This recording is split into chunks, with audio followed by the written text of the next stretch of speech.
Bismillahirrahmanirrahim. Assalamualaikum warahmatullahi wabarakatuh. Alhamdulillahi rabbil alamin. Wal aqibatu lil muttaqin wala udwana illa 'alal zalimin. Asyhadu an la ilaha illallah wahdahu la syarikalah wa asyhadu anna Muhammadan abduhu wa rasuluh. Allahumma salli ala Muhammadin wa ala alihi wa sahbihi ajma'in, amma ba'du. Bapak Ibu kaum muslimin yang dimuliakan Allah, pada 1 bulan yang lalu, waktu pertemuan pertama, kita telah membahas sebab perpindahan harta dari orang tua kepada anak. Sebab perpindahan harta dari orang tua kepada anak. Kita telah jelaskan ada sebab 3 macam harta itu berpindah dari kita ke anak-anak. Pertama dengan cara nafkah. Kedua dengan cara hibah. Ketiga dengan cara waris. Bapak Ibu masih ingat? Yang ingat-ingatlah, yang ndak-ndaklah. Nah, ya. Ini kalau diujiankan dapat C nampaknya nih. Ya. Pertama nafkah, kedua hibah, ketiga waris. Waris terjadi secara otomatis begitu kita jadi mayit, ya. Jadi begitu seseorang jadi mayit, secara otomatis harta itu menjadi harta waris, ya. Apa hukum membagi waris sebelum mayit wafat? Oke, ada ketentuannya. Kemudian hibah. Hibah itu terjadi penyerahan harta kepada anak ketika masih hidup. Dan yang pertama, ya, adalah nafkah. Itu merupakan kewajiban orang tua kepada anak. Sedangkan yang keempat ada namanya wasiat. Wasiat itu terjadi perpindahan harta, diucapkan ketika kita masih hidup dan dilaksanakan ketika kita wafat, tapi itu tidak boleh kepada ahli waris. Bapak Ibu, terjadi malapetaka tentang wasiat. Kita sudah jelaskan di pertemuan pertama tentang wasiat. Pada Sabtu ini kita akan kokohkan. Jadi sebenarnya saya ingin membahas apa beda nafkah dengan hibah. Kemudian bagaimana cara ketentuan tentang wasiat. Ya. Karena wasiat sering menjadi malapetaka dalam keluarga. Tiba-tiba seorang kakak perempuan merehab rumah. Saudaranya bertanya, kenapa rumah direhab? Kamu tidak tahu ya, kalau dulu ayah telah berwasiat rumah ini untuk saya. Wasiat. Ya. Jadi wasiat sering kadangkala menimbulkan petaka. Tetapi di subuh ini kita akan bahas dulu nafkah dan hibah. Nafkah dan hibah. Apa beda nafkah dan hibah? Kita jelaskan nafkah dulu Bapak Ibu sekalian. Ya. Jadi memang kita ini mesti bijak menggunakan harta di hari tua. Jadi Saya menyebut bijak dalam menggunakan harta di hari tua. Kita ini semakin bertambah umur, ternyata untuk sebagian orang aset bertambah. Apa aset kita yang paling awal? Mungkin saja rumah. Betul apa tidak Bapak Ibu? Rumah. Dan rumah itu seiring dengan pertumbuhan ekonomi dia meningkat. Ya. Dulu harga rumah mungkin di sekitar sini 300 juta, sekarang mungkin bisa 700 atau 1 M. Apalagi harta yang dimiliki secara lazim, mungkin kendaraan, ada mobil atau sepeda motor. Apalagi aset yang lazim dimiliki, mungkin ada rumah sewa sepeta atau 2 peta. Betul apa tidak? Apalagi mungkin aset bertambah, mungkin ada tanah sekapling, 2 kapling. Apalagi aset, mungkin ada tabungan, ada emas, ya, ada simpanan. Apalagi mungkin bisa kebun. Kebun yang lagi viral sekarang kebun apa?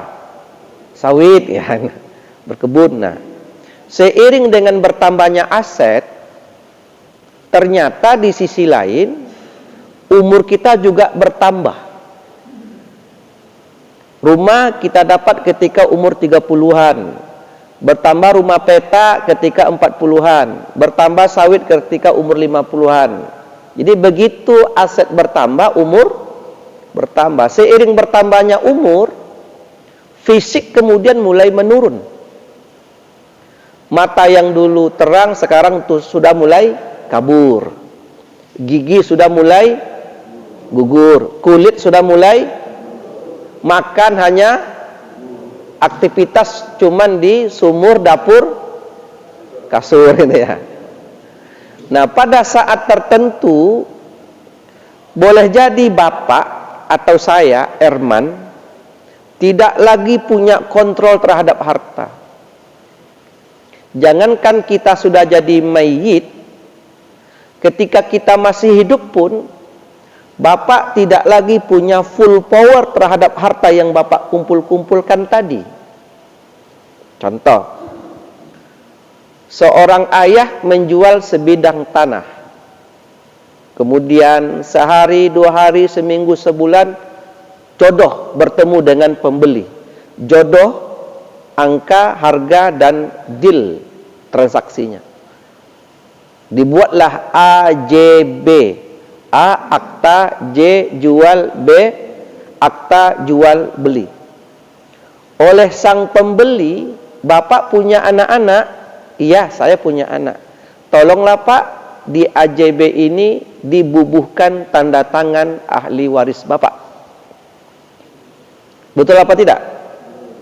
Ternyata ketika minta tanda tangan anak-anak, ada anak-anak yang tidak mau. Atau bahkan ada anak yang tidak bubuhkan tanda tangan. Pertanyaan saya, kira-kira sang pembeli melanjutkan membeli atau berubah pikiran? Berubah pikiran. Itu yang saya sebut, kita tidak punya lagi kontrol terhadap harta secara full.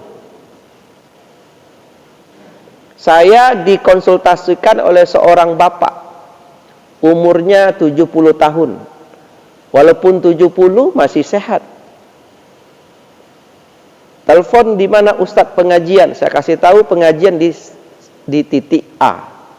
Datang maghrib, kajian memang seperti ini. Apa yang dikonsultasikannya? Ustadz, saya punya sebidang tanah. Kalau saya jual sekarang harganya 1 M. Dan tanah itu dulu saya dapat sebelum menikah dengan istri saya. Jadi dulu tidak dilihat orang, tidak dilirik. Tapi karena perkembangan kota, 1 M. Saya tinggal di rumah anak saya yang salah satu anak. Karena saya takut sertifikatnya hilang karena saya pelupa, saya minta ia untuk menyimpan. Ya. Ini. Tetapi beberapa bulan yang lalu saya ingin minta untuk ingin saya jual. Saya ingin membeli ini, beli ini, dan ke proyek ini di hari tua saya. Ternyata anak saya tidak mau, tidak memberikannya. Bagaimana jalan keluarnya Ustaz? Pertanyaan itu membuktikan ternyata belum kita jadi mayit, masih hidup, ternyata kita tidak lagi punya kontrol terhadap harta. Maka oleh karena itu, bijaklah menggunakan harta di hari tua. Nah, apa saja bijak-bijak itu? Termasuk pembahasan kita sekarang tentang membedakan mana nafkah dan mana hibah. Maka jawaban saya terhadap Bapak tadi, saya tidak bisa ikut campur terhadap persoalan keluarga Bapak. Konsultasi Bapak ke saya sifatnya hanya saran atau fatwa, sebaiknya itu dimusyawarahkan dan beritahu kepada putra-putri Bapak, kumpulkan untuk apa Bapak tujuan menjual tanah, dan disebutlah bahwa nanti akan ada bagian mereka dalam penjualan tanah tersebut. Saya pun tidak pula menggali kepada anak-anaknya, kenapa anak-anaknya tidak mau, tentu punya alasan tersendiri pula. Mungkin anaknya memperkirakan bapak yang 70 ini mungkin ingin menikah lagi. Dan kalau dijual tanahnya akan habis duitnya oleh istrinya nanti. Mungkin macam-macam lah. Ya kan? Nah, Bapak Ibu sekalian yang kami muliakan, nah sekarang pembahasan kita pagi ini akan menjelaskan tentang problematika yang dihadapi oleh keluarga. Contoh, saya juga dikonsultasikan oleh jemaah, Ustaz, ayah ibu saya masih hidup. Ayah ibu saya masih hidup. Kami adik-beradik 4 orang. Nanti akan kita kembalikan ke teori tentang mana nafkah, mana hibah. Kemudian nanti bapak-bapak akan secara automatically bisa menjawab pertanyaan ini. Kami adik-beradik 4 orang, ayah ibu masih hidup. Kami mendapatkan pemberian dari ayah sekapling, satu orang. Satu kapling. Kami adik-beradik 4 orang. Khusus salah satu dari saudara kami oleh ayah tidak diberi kaplingan tanah. Di kami berempat yang dikasih cuma 3, satu tidak. Kenapa yang satu tidak diberi? Katanya bahwa dulu ketika kamu masuk jadi maaf kita tidak menyebut profesinya, itu membayar 150 juta. Jadi anak ini masuk ke satu pekerjaan tertentu, kemudian membayar, dan 150 juta itu diambil dari menjual tanah. Ketika kami sekarang sudah dapat hibah satu kapling, maka ayah tidak mengasih lagi, karena jatahmu dulu sudah ada. Ketika kamu masuk pekerjaan itu kan sudah dapat jatah.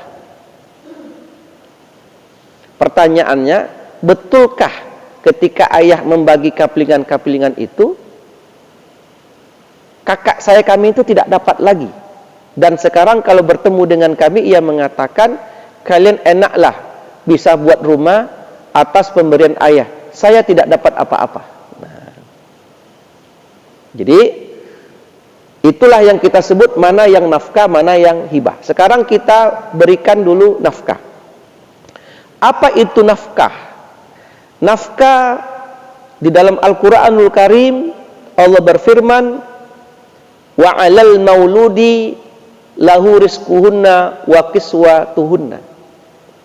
Dan terhadap ayah, ya, jadi pada asalnya adalah ayah, berkewajiban memberikan rezeki kepada anak, maksudnya nafkah, baik dalam bentuk makanan dan pakaian, dan berdasarkan kebutuhan anak. Jadi seorang ayah memberikan nafkah kepada anak hukumnya wajib. tidak ditawar-tawar. Baik masih sebagai suami istri ataupun telah terjadi perceraian, maka seorang ayah wajib menafkahi anak. Terjadi kebiasaan di kita, kalau telah terjadi perceraian suami istri, kemudian anak-anak dibawa oleh istri, seolah anak ini hanya dibiayai oleh ibunya. Betul apa tidak? Dan sang suami mantannya menikah lagi dengan perempuan lain. Meskipun telah terjadi perceraian, kewajiban menafkahi anak itu tetap wajib pada ayahnya. Kalau tidak, hukumnya berdosa. Hukumnya wajib. Maka ada penelitian mahasiswa di kampus, pelaksanaan kebutuhan anak setelah perceraian. Jadi banyak ayah kandung tidak mencukupi kebutuhan anak setelah perceraian. Apa hukumnya? Haram. Jadi status suami istri masih dalam perkawinan atau tidak boleh mempengaruhi kewajiban terhadap nafkah anak. Jadi nafkah itu hukumnya wajib. Yang kedua, nafkah itu diberikan berdasarkan kebutuhan anak. Jadi tidak diberikan berdasarkan sama besar. Ada anak yang mungkin kebutuhannya sedikit karena masih di TK. Ada anak 1 bulan itu biayanya 1,5 juta sampai 2 juta. Ada anak yang kebutuhannya 1 bulan itu 200 juta. Karena ia masuk ke perguruan tinggi yang memang membutuhkan biaya besar. Seperti mengambil dokter spesialis yang prakteknya itu biayanya mahal. Atau ada anak yang memiliki sakit yang menahun, sehingga ia membutuhkan biaya yang besar, terjuallah mobil atau rumah petak untuk mengobati anak. 1 tahun biayanya hampir 500 juta. Tapi karena itu kebutuhan, maka diberikan berdasarkan kebutuhan. Ada anak yang mungkin 0, karena ia tinggal di satu pendidikan yang ikatan dinas, sekolahnya dibiayai, living cost dibiayai, ada kemudian uang makan dan uang saku. Ketika dikirim oleh ayahnya, ini biaya kamu nak, kata anak, tidak usah ya, karena kebutuhan saya cukup, malahan berlebih, malahan mengirim uang pula kepada orang tuanya. Nah, jadi anak memiliki kebutuhan berbeda-beda. Jadi satu, menafkahi anak hukumnya wajib, karena disebutkan Ibnu Munzir mengatakan, wa ajma'a kullu man nahfazu anhu min ahli ilmi ala anna 'alal mar'i nafqatu auladihi al-atfal lazi la mala lahum, bahwa atas seseorang diwajibkan menafkahi anak-anaknya yang tidak memiliki harta, wali anna walad al-insan ba'duhu, sesungguhnya anak seseorang, anak kita itu ba'duhu adalah bagian dari diri kita. Betul apa tidak? Malahan kita akan mendahulukan anak daripada kita. Bapak haus, anak haus, air segelas. Mana yang lebih bapak dulu suruh minum, bapak atau anak? Itu maksudnya dia bagian dari kita. Nasi cukup 1 bungkus saja, sedikit malah. Ibu lapar, anak lapar. Siapa yang makan duluan? Anak. Itu maksudnya, kenapa tak kita yang makan dulu, kita lapar? Karena kita menengok anak bagian dari kita. Ya, malahan lebih dari kita. Jadi nafkah hukumnya wajib. Kedua, diberikan berdasarkan kebutuhan. Ketiga, diberikan berdasarkan kemampuan orang tua. Jadi seorang ayah jangan sampai hidupnya termudoroti karena menafkahi anak. Dan masing-masing orang tua memiliki kemampuan nafkah yang berbeda-beda. Betul apa tidak? Bagi yang nafkahnya mungkin sederhana, anaknya dimasukkan ke sekolah yang mungkin tidak ada biaya bulanan. Umpamanya kita menengoknya negeri, Bagi yang tinggi mungkin sekolah swasta. Swastanya ditengok dulu, ya. Betul apa tidak? Ada swasta yang uang pembangunannya 30 juta begitu masuk. Per bulannya 3 juta. Ada yang hanya masuk awalnya itu cuman 11 juta. Ada yang 10 juta. Macam-macam. Itu diberikan berdasarkan kebutuhan anak.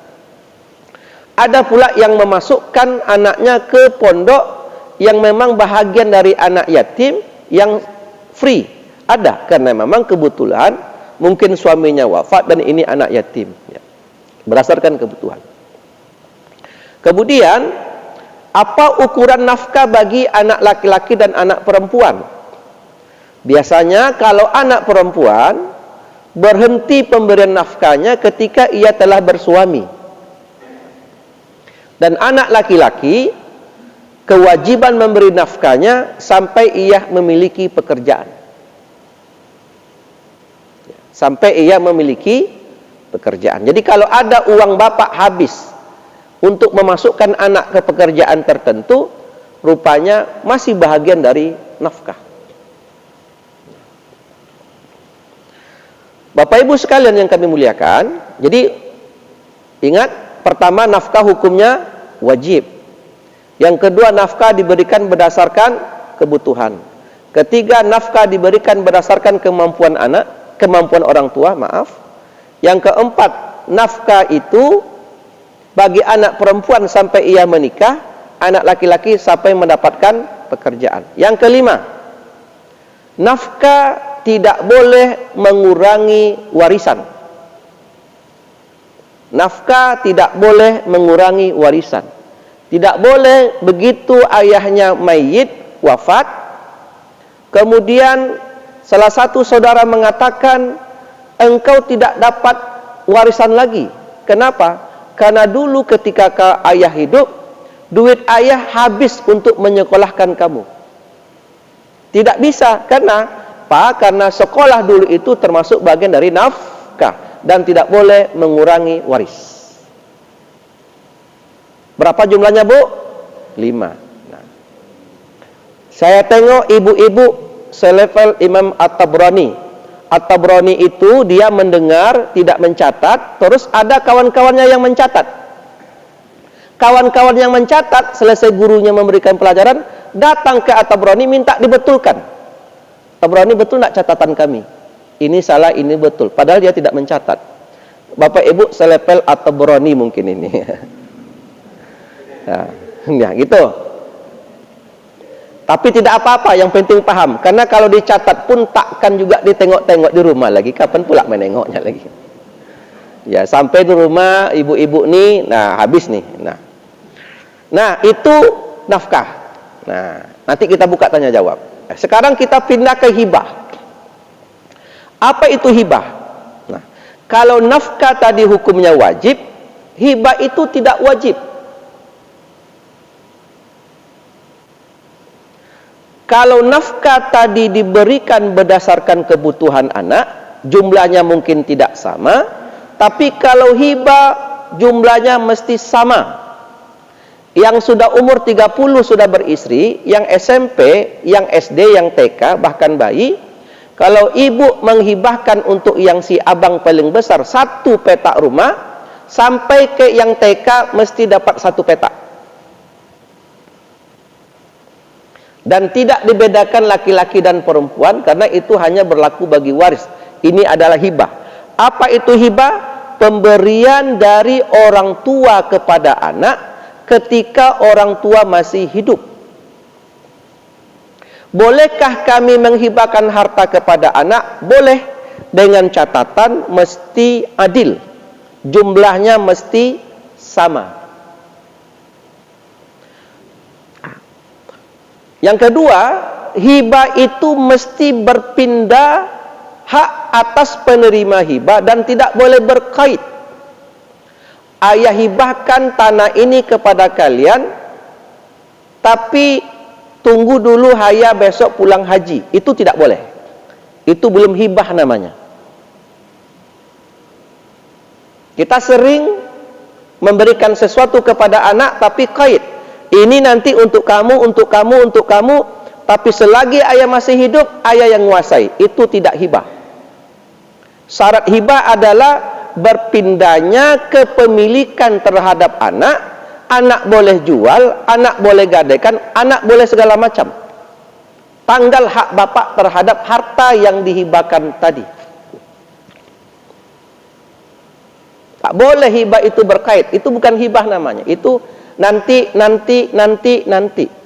Hibah akan menjadi batal apabila bapak sudah menjanjikan, menyebut-nyebut, mengatakan, nanti, tiba-tiba belum terjadi penyerahan harta, bapak sudah janjikan, terus wafat, maka hibah batal.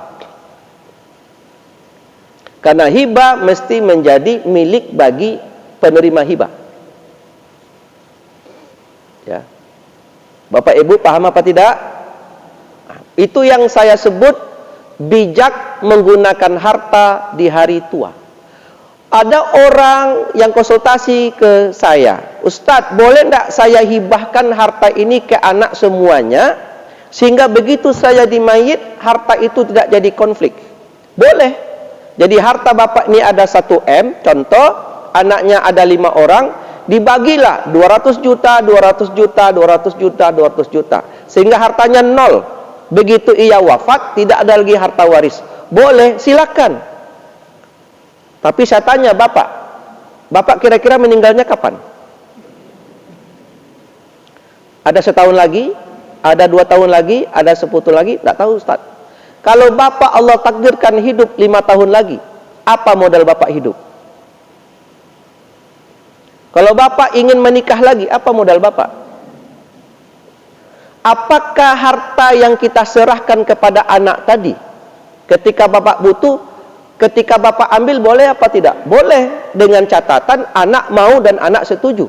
Pertanyaan saya ke bapak, begitu harta sudah bapak hibahkan, bapak ambil, kira-kira anak mau apa tidak?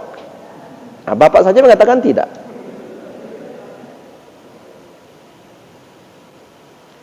Ya. Jadi boleh menghibahkan harta kepada anak. Pertama, hukumnya tidak wajib. Kedua, jumlahnya sama. Ketiga, jangan kemudian harta yang dihibahkan menyusahkan kepada diri kita sendiri. Nah, pertanyaan saya ke bapak, jawabannya sekarang coba jawab. Apakah ketika bapak yang kita contohkan di awal tadi membagi kapling, 1 kapling, 2 kapling, 3 kapling, kemudian salah satu anak tidak dikasih hibah, boleh apa tidak? Tidak boleh. Mesti dapat apa tidak? Kenapa mesti dapat? Karena yang kemarin itu bukan hibah tapi nafkah. Nah, kan sudah paham?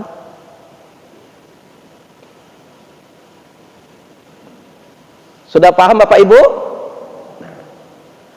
Paham tak paham lah, ini penjelasannya. Jangan ucapan bapak menimbulkan konflik di internal anak-anak. Jangan ucapan mulut seorang ayah, ucapan mulut seorang ibu soal harta memicu konflik anak-anak di kemudian hari. Jangan karena ada anak yang terlalu sayang ke ibu, ke bapak, sering mengasihkan hadiah, sering berkunjung, sering perhatian, kemudian terucap kata-kata, kalau ayah mati ini untuk engkau. Jangan coba-coba dibuat. Jangan coba-coba. Kalau dia sayang kepada ibu, sayang kepada bapak, itu kewajiban anak kepada orang tua. Tapi soal harta berbeda. Dan jangan coba-coba begitu ada anak yang jarang menjenguk, dia nakal, dia tidak perhatian, dan berkata besok kalau bapak begini, ibu begini, kamu tak dapat warisan. Jangan coba-coba, karena warisan tidak akan bertambah karena sayang ke orang tua. Warisan tidak pernah berkurang karena tidak peduli ke orang tua. Jumlahnya akan tetap sama. Dan bolehkah seorang anak karena mengabdi kepada ayah ibu, merawat ayah ibu mulai dari sakit, stroke sampai wafat, terus begitu orang tuanya wafat, meminta bahagian lebih dari warisan? Boleh apa tidak? Tidak boleh. Kenapa tidak boleh? Tidak boleh pengabdian soleha seorang anak kepada ayah ibu di-merger dalam bentuk harta. Itu adalah pahala yang kelak di hari akhirat hanya Allah yang akan bayarnya, dan ia telah merebut pahala-pahala saudara-saudaranya. Itulah yang saya sebut bijak menggunakan harta di hari tua. Kita buka tanya jawab, dipersilakan. Silakan kalau ada mic, Ustaz. Ini ya. Kalau tidak bertanya, pulang kita lagi.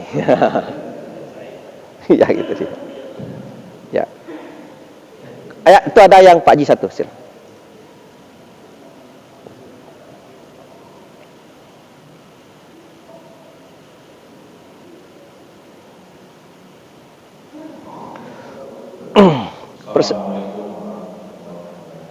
Waalaikumsalam warahmatullahi.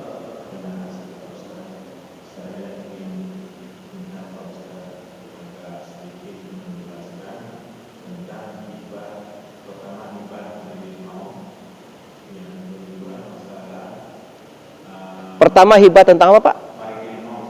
Ya. Yang kedua, perbedaan wasiat dengan hisab. Wasiat dengan? Ya. Ya, terima kasih. Ini luar biasa pertanyaannya. Kalau bahasa yang digunakan oleh Bapak kita berarti beliau paham ini. Nah, wasiat. Nah, ada wasiat. Nanti sebenarnya saya ingin nanti ada satu pertemuan, Pak, pembahagian waris sebelum meninggal dunia. Nanti akan ada pertemuan satu. Apa hukumnya? Dia ada beberapa macam pembagian waris. Di seorang ayah membagi harta waris ketika masih sehat. Jadi ketika dia sehat, harta dibagi. Yang kedua, maridul maut itu maksudnya ada orang tua membagi harta ketika sedang kritis, sakit. Jadi ada tanda-tanda sakit secara medis. Sakit. Kan kita lihat di ICU ya. Dokter mengatakan tidak ada harapan, ya, bawalah pulang. Tidak lama lagi umur beliau, perkiraan dokter. Kemudian orang tuanya berwasiat, saya bagi ini, bagi itu, bagi ini, bagi itu. Nah, kalau pembagiannya itu terjadi ketika masih sehat, maka nanti akan dikategorikan kepada hibah. Hibah. Kalau nanti orang tua membaginya ketika akan dekati maut, nanti akan dikelompokkan kepada wasiat. Nah, nanti sebenarnya akan ada satu pembahasan tentang wasiat. Itulah istilah wasiat yang menimbulkan malapetaka. Nah, bahasanya agak ngeri. Wasiat tapi menimbulkan malapetaka. Karena tidak otomatis semerta-merta wasiat itu wajib dilaksanakan. Pertemuan pertama kita sudah berikan penjelasan. Ya, contoh, ketika kakak kandung merehab rumah, adik-adiknya tanya, kenapa rumah ini kakak rehab, rumah bersama? Ayah kan sudah mewasiatkan untuk saya. Itu tidak boleh. Orang tua tidak boleh berwasiat kepada anak yang bakal jadi ahli waris. La wasiyata lil waris. Tidak boleh berwasiat kepada ahli waris. Maka itu yang saya sebut, hati-hati berwasiat. Oleh anak, ini dipegang terus. Bahwa ini wasiat. Padahal itu batal, jadi nol. Nah, itu yang ditanyakan oleh bapak kita tadi. Nah, Jadi membagi ketika masih sehat, membagi ketika sakit, ya. Atau jadi tidak boleh, sama-sama tidak boleh. Ya, sama-sama tidak boleh hukumnya. Yang boleh itu adalah ya, orang tua yang mengumpulkan anak-anaknya, dikumpulkan anaknya ada 4 orang dikumpulkan, semuanya sudah berkeluarga, supaya tidak ribut, cucu-cucu disuruh keluar. Kemudian istri duduk di sini, suami duduk di sini, sudah sepuh, didatangkan ustadz. Ustadz ambil papan tulis. Coba Ustadz Estong, berapa harta saya semuanya? Coba rumah, hitung. Semurah-murahnya 1 M.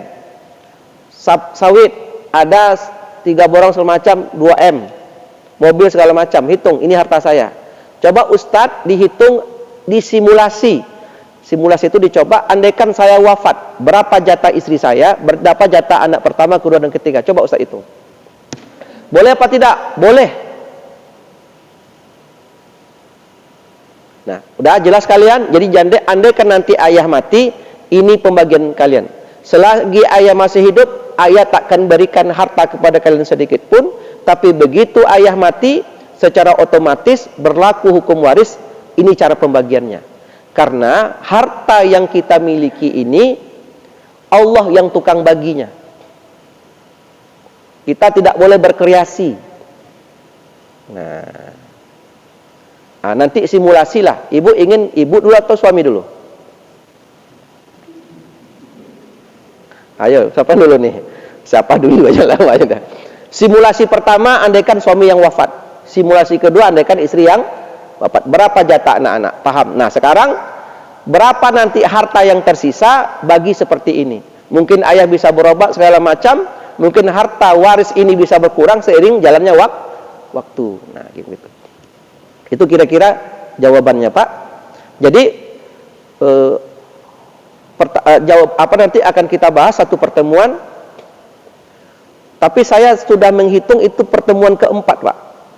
Ini pertemuan pertama, pertemuan pertama kemarin, ini pertemuan kedua. Pertemuan ketiga nanti saya akan mengukuhkan tentang wasiat. Pertemuan keempat, hukum membagi waris sebelum mayit wafat. Sering tak orang melakukan? Sering. Boleh apa tidak? Nanti akan kita bahas, insya Allah. Demikian Bapak, Allahu a'lam bishawab. Silakan ya, Le.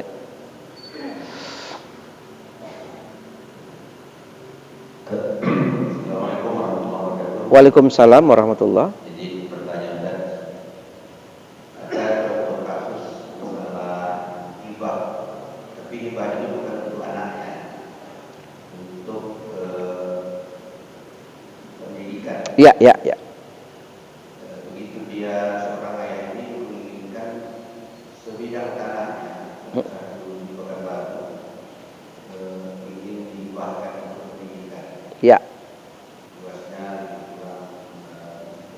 Ya. Tempatnya strategis. Ya. Katakanlah kalau di Surakarta atau di SMA atau di jalan Bekasi. Kemudian tidak lama anak-anaknya semua sudah tahu seorang ayah itu meninggal.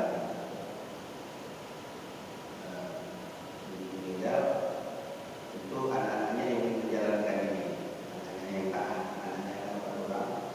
Tetapi setelah diadakan eksekusi oleh katakanlah umpamanya salah satu orang yang tertua yang mengingat apa yang dikatakan ayahnya tadi, itu ada persetujuan yang memperoleh anak. Ya, hibah. Tidak mau, salah satu tidak mau.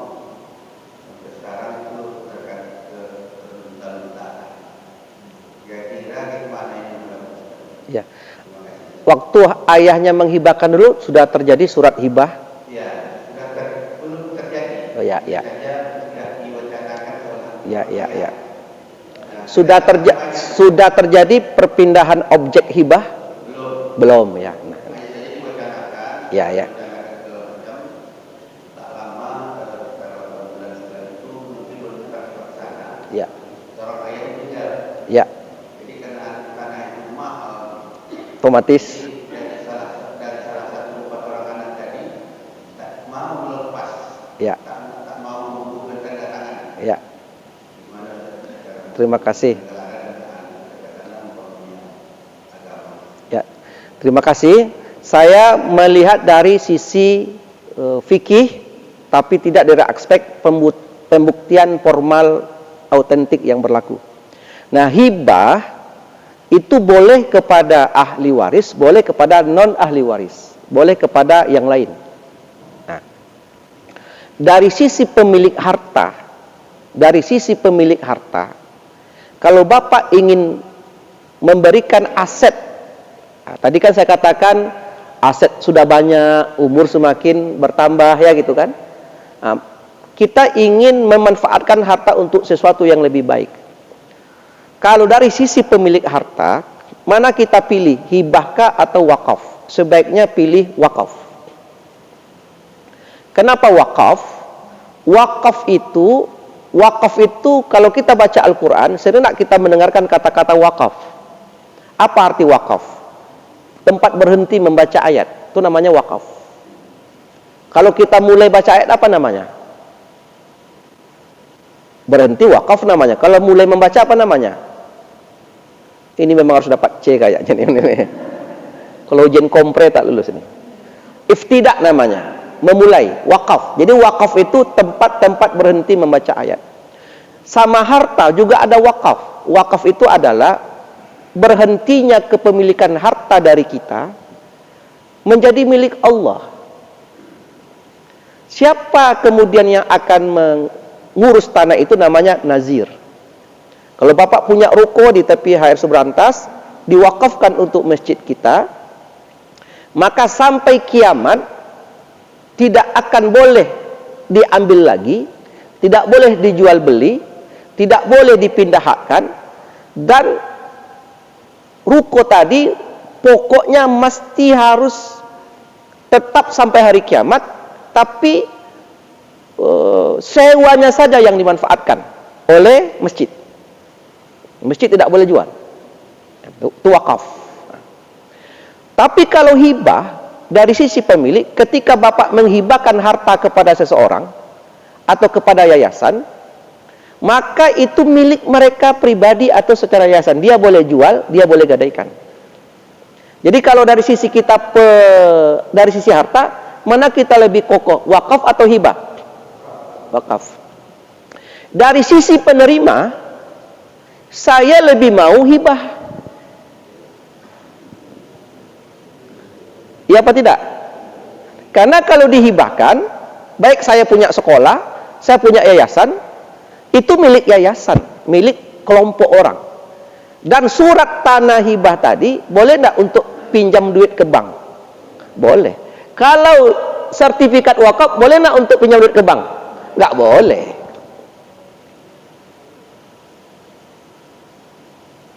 Paham Pak? Nah, kalau dari sisi fikih, kapan hibah itu terjadi? Ketika terjadinya perpindahan aset. Apa yang membuktikan perpindahan aset? Jadi tidak akan terjadi hibah kalau seseorang mengatakan nanti saya hibahkan nanti, tapi aset tidak berpindah haknya, sertifikat dan surat menyurat tidak juga terjadi perpindahan nama, itu belum hibah namanya.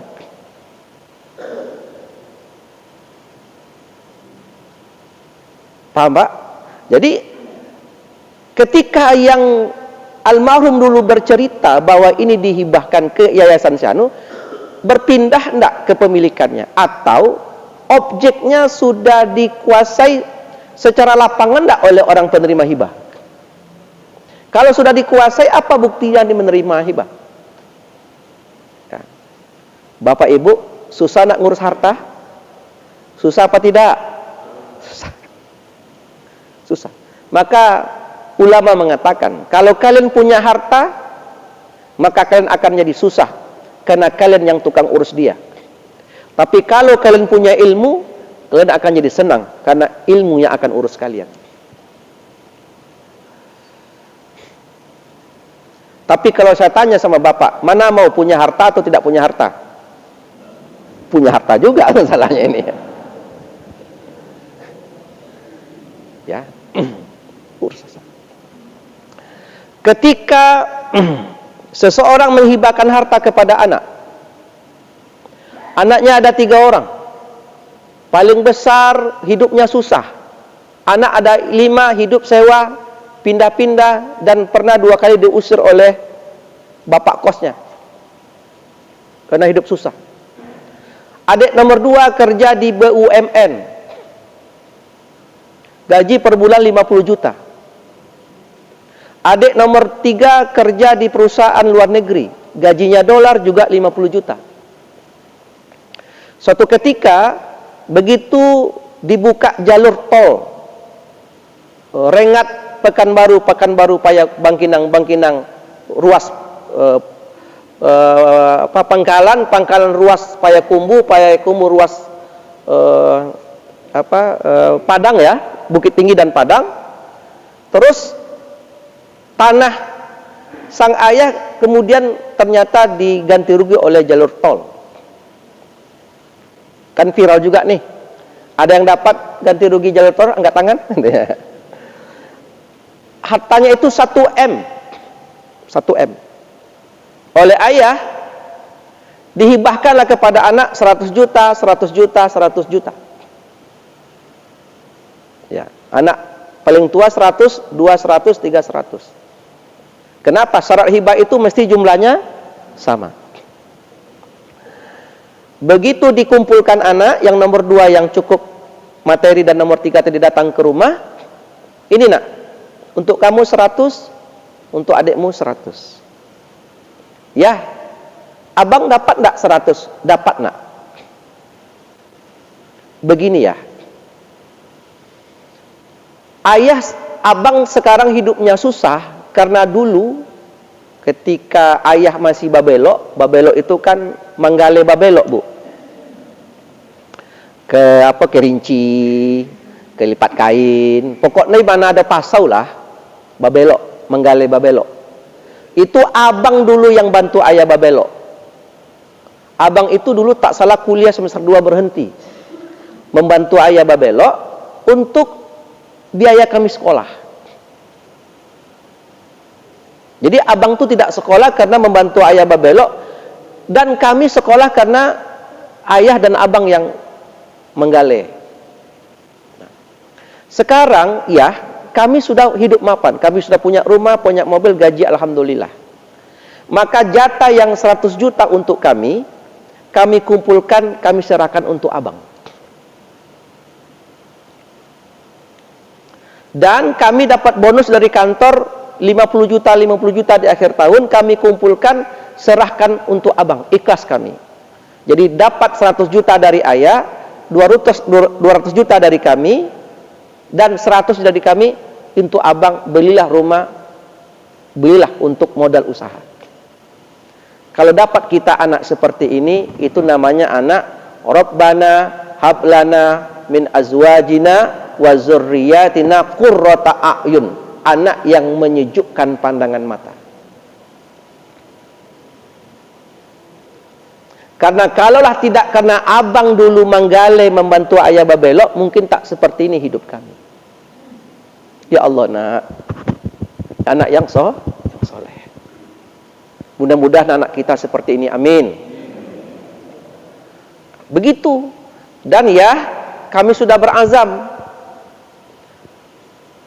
Abang tuh anaknya ada 4. Yang nomor 1 saya yang biaya sekolahnya. Kapanpun akan kami kirim ke rekeningnya. Nomor 2 juga. Dan biarlah yang 2 itu abang yang membiayai. Begitulah orang bersaudara. Peduli dan paham. Kalau kita dapat anak-anak seperti ini, subhanallah, kita akan masuk surga sebelum mati. Ketenangan dari jiwa.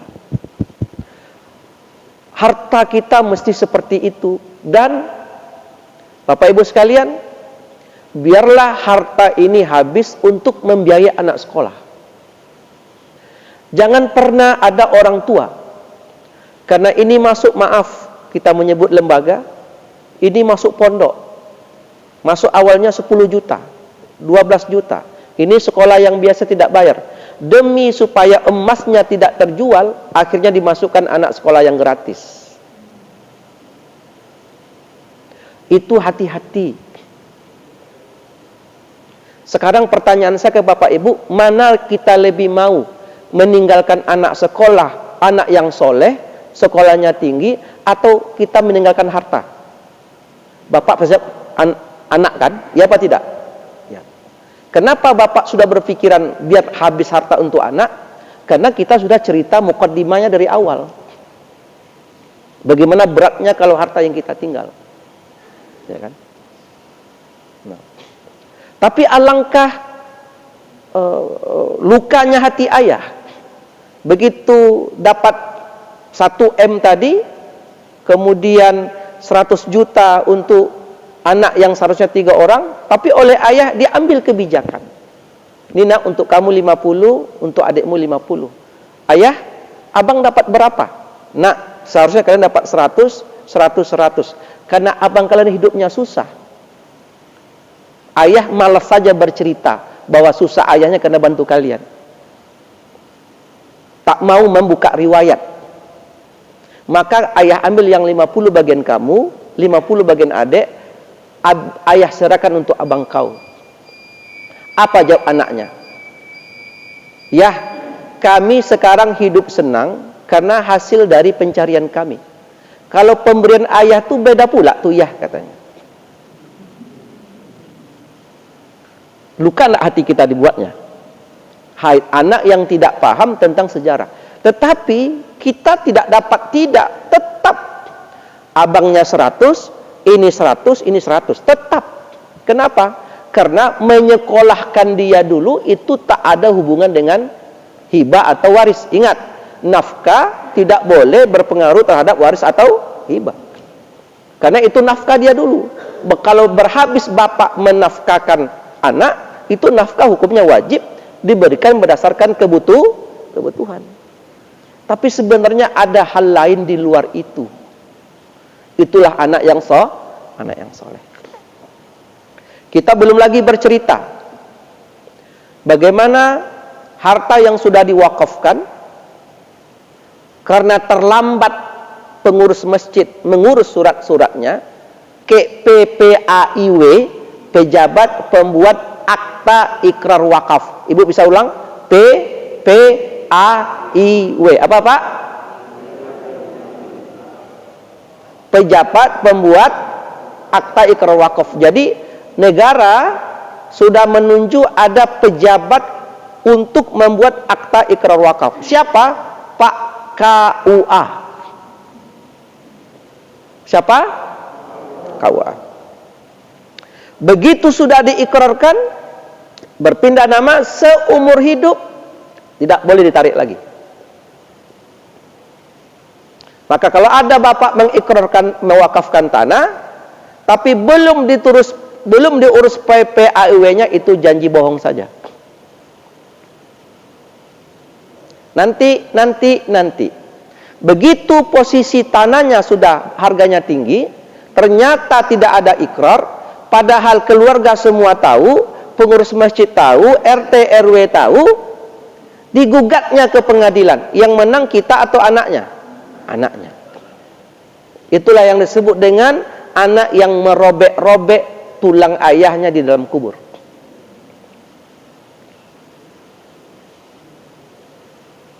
Ya. Bapak Ibu, mudah atau susah ngurus harta? Mudah kalau ada ilmunya. Itu yang disebut bijak menggunakan harta di hari tua. Itulah judul kita hari ini.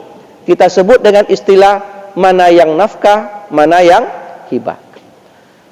Cukup Bapak Ibu? Cukup. Nah, nanti bagaimana dengan hadiah? Menikah 1, kasih rumah.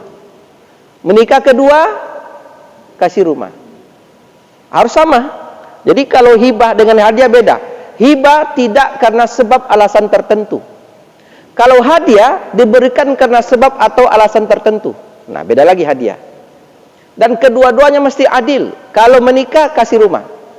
Yang kedua menikah, kasih rumah. Tahu-tahu adik yang paling kecil belum menikah, bapak wafat.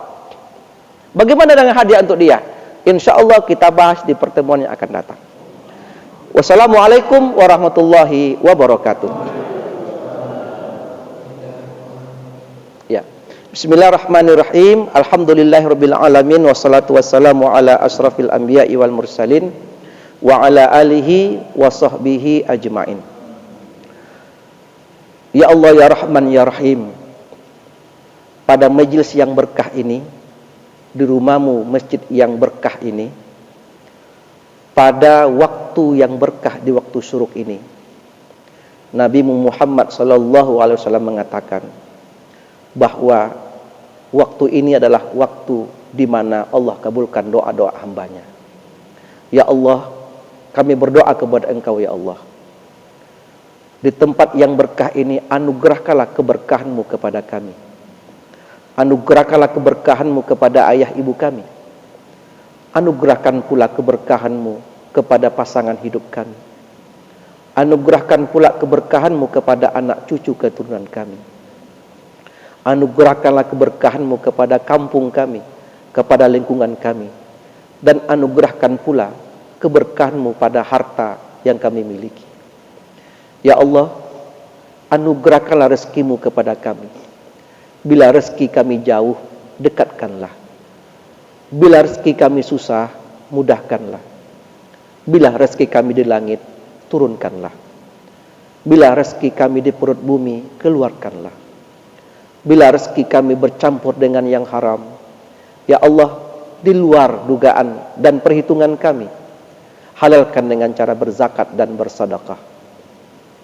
Rabbana hab lana min azwajina wa dzurriyyatina qurrata a'yun. Ya Allah, anugerahkanlah kepada kami, pasangan hidup kami, anak cucu keturunan kami, qurrata a'yun, anak cucu dan pasangan hidup yang menyejukkan mata dan hati kami. Allahumma ighfir lana dzunubana wa liwalidayna. Ya Allah, ampunilah dosa-dosa kami. Ampuni dosa-dosa ayah ibu kami. Bila ayah ibu kami telah wafat, ya Allah, lapangkan kubur mereka. Jadikan kuburnya raudhah min riyadil jannah, taman di antara taman sorga. Ya Allah, bila ayah ibu kami masih hidup, panjangkan umurnya ya Rahman. Jadikan sisa umur mereka umur yang senantiasa tobat, taat dan beribadah kepadamu. Ya Allah, ampuni pula dosa-dosa pasangan hidup kami. Ampuni pula dosa-dosa anak cucu keturunan kami. Ampuni dosa-dosa para guru-guru kami, para pemimpin kami. Ampuni dosa-dosa orang-orang yang pernah membantu dan menolong kami. Allahumma ahyina bil iman. Ya Allah, hidupkan kami dalam keadaan beriman. Wa amitna bil iman. Matikan kami dalam keadaan beriman. Wahsurna bil iman. Bangkitkan kami di padang mahsyar kelak dalam keadaan beriman. Wa adkhilnal jannata ma'al iman. Masukkan kami ke dalam surgamu dalam keadaan beriman. Allahumma khtim alaina bi husnil khatimah. Ya Allah, bila Engkau tutup riwayat hidup kami di muka bumi ini, akhiri dengan cara yang baik ya Allah. Akhiri dengan cara kami sedang taat kepadamu. Akhiri dari kematian kami ini dengan cara beribadah kepadamu. Matikan kami ketika kami sedang salat ya Rahman. Matikan kami ketika kami sedang membaca ayat-ayat Al-Quran dan berzikir kepadamu ya Mujibas Sa'ili. Rabbana atina fid dunya hasanah. Ya Allah, anugerahkan kepada kami kehidupan dunia yang baik. Wa fil akhirati hasanah. Anugerahkan pula kepada kami kehidupan akhirat yang baik. Wa qina azabannar. Hindari kami dari azab neraka. Wa sallallahu ala sayyidina Muhammadin wa ala alihi wa sahbihi ajma'in. Walhamdulillahi rabbil alamin. Taqabbalallahu minkum minna wa minkum taqabbal ya karim.